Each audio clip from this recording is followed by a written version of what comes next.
Outfielder Yasmani Tomas is the latest Cuban baseball player to defect to the U.S. The 23-year-old power hitter plays the corner outfield spots, could be a nice addition to a number of teams. And joining us now for more on this story, ESPN baseball insider Keith Law. Keith, what's the next step now for Tomas?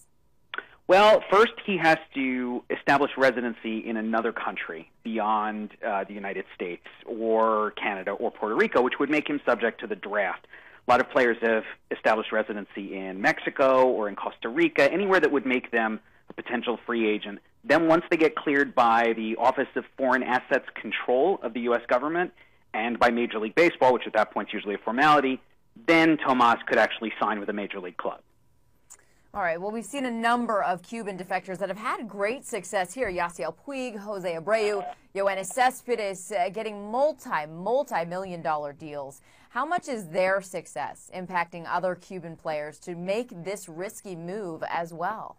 I think that it's really driving up salaries for these players because between, one, the fact that the guys who've come over so far have already been successful, and two, the fact that major league clubs do not have a lot of places to spend their money without any kind of penalty.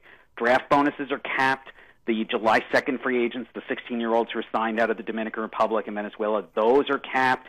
And obviously there is a luxury tax now on the major league payroll. So one of the few places you can kind of go bananas with in player acquisition is for Cuban, Japanese, and Korean professional free agents. And that's part of why you saw Puig and Jorge Soler and Abreu, they all got huge contracts right out of the gate. And the fact that those guys have been, as a class, have been very successful so far means we're going to get more escalation in those salaries going forward. So looking at Tomas specifically, what is his projection in the majors?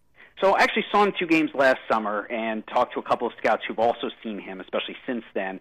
He plays center now. He is not going to play center in pro baseball, certainly not in the majors. He's kind of pudgy, short, very strong, though, has a short swing, kind of reminds me a little bit of Jose Abreu, not as much bat speed as Abreu, more of a power hitter than a hitter for average, and probably plays left field, maybe right, small chance he ends up at first base, but with a chance to hit 25 to 30 home runs with probably a low on-base percentage. Yasmani Tomas, the latest Cuban defector to enter the U.S. ESPN baseball insider Keith Law, thank you for the insight here on ESPN.com. And I'm Lisa Kearney. For more headlines, just click on ESPN.com.